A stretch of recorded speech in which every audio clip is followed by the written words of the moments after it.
Prostate cancer is one of the leading causes of mortality in men, attributing to 3,500 deaths in Australia within 2018 alone, affecting on average 1 in 6 males under the age of 85. This aging disease arises when aberrant cells within the prostate develop at an abnormal rate, causing the formation of malignant tumours. The current gold standard treatment for prostate cancer involves the use of both radiotherapy and radical prostatectomy. However, the cancer has a tendency to adopt a metastatic phenotype, with 30% of patients experiencing a recurrence within 10 years of treatment. Therefore, a more targeted approach is required in respect to treating the cancer and improving the patient's quality of life. Cellular proliferation is a tightly regulated process which is managed by the upregulation or inhibition of growth factors, as well as checkpoints throughout the cell cycle. This is abnormally upregulated in cancer, in which tumor cells exhibit dysregulated signaling cascades which sustain their unlimited growth and survival. Iron plays an important role in the normal regulation of the cell cycle and is used by many key proteins necessary for cellular proliferation. These include cyclin-dependent kinases P21 and P53, a tumor suppressor. Ribonucleotide reductase is essential for DNA synthesis and relies on tyrosine diiron cofactor. Thus, iron is crucial for protein functioning. Iron is first reduced into a more electron-rich form before it is carried into the cell. Once inside the cell, many proteins facilitate its intracellular transfer for other proteins that promote cellular proliferation. In cancer, iron is made more bioavailable due to the overexpression of STEAP2, a metalloid reductase, which leads to the vicious hallmark of unlimited cellular proliferation. NADPH transfers the electron onto FADH2, reducing it to FAD. This enables the electron to be transferred to the heme cofactor, enabling iron 3+ to acquire the electron, reducing it to iron 2+. The reduced iron is then able to enter the cell for TF and TFR1 complexes to create an endosomal transfer of the iron. This enables NRAM to bind to its complementary DMT1 and enable the relay of iron onto iron chaperones. This process enables iron-dependent proteins within the cancerous prostate cells to perform the functions of metabolism, DNA proliferation, oxygen sensation, and other functions.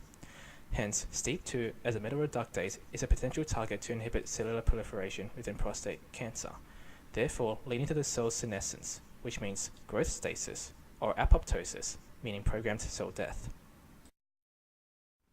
STEAP2 contributes to other pathways which involve MMPs and FGFR4. FGFR4 is found to phosphorylate FRS2, which then acts on GREP2, which proceeds to stimulate the proliferating RAS pathway. The treatment chosen to target this reductive action of STEAP2 will be a drug-based therapeutic. PROSTASIS will aim to block the heme cofactor of STEAP2 responsible for the reduction of iron 3+ into its biologically active reduced form. A 2015 study conducted by Diakic and colleagues characterized the structure of the B-type heme cofactor present within the STEAP protein family. They identified amino acids present on the heme cofactor, which facilitates the binding of iron 3+. This enables the final electron transfer and its subsequent reduction to occur.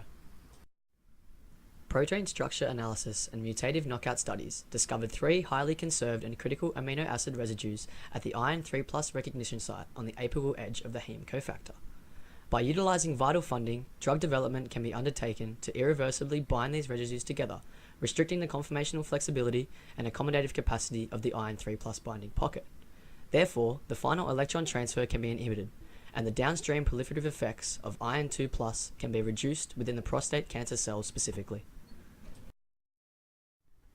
Prostasis will be intravenously administered into the internal iliac artery to descend through the inferior vesical artery and reach the prostatic microcirculation. This localization will aim to minimize possible unwanted side effects of STEAP inhibition on neighboring organs. Potential limitations includes the ability of cancer cells to circumvent our treatment by activating external pathways to promote cell proliferation.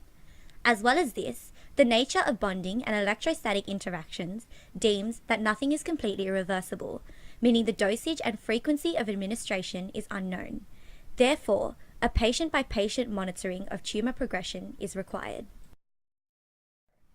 Whilst cancerous cells can develop a resistance to the drug and operate independently of our treatment, Prostasis ultimately reduces the aggressiveness of cancer phenotype by suppressing this vicious cycle of proliferation. This allows the patient a better quality of life and delays the development of metastasis. Hence, why this is a potential candidate and worthwhile investment into the treatment of prostate cancer.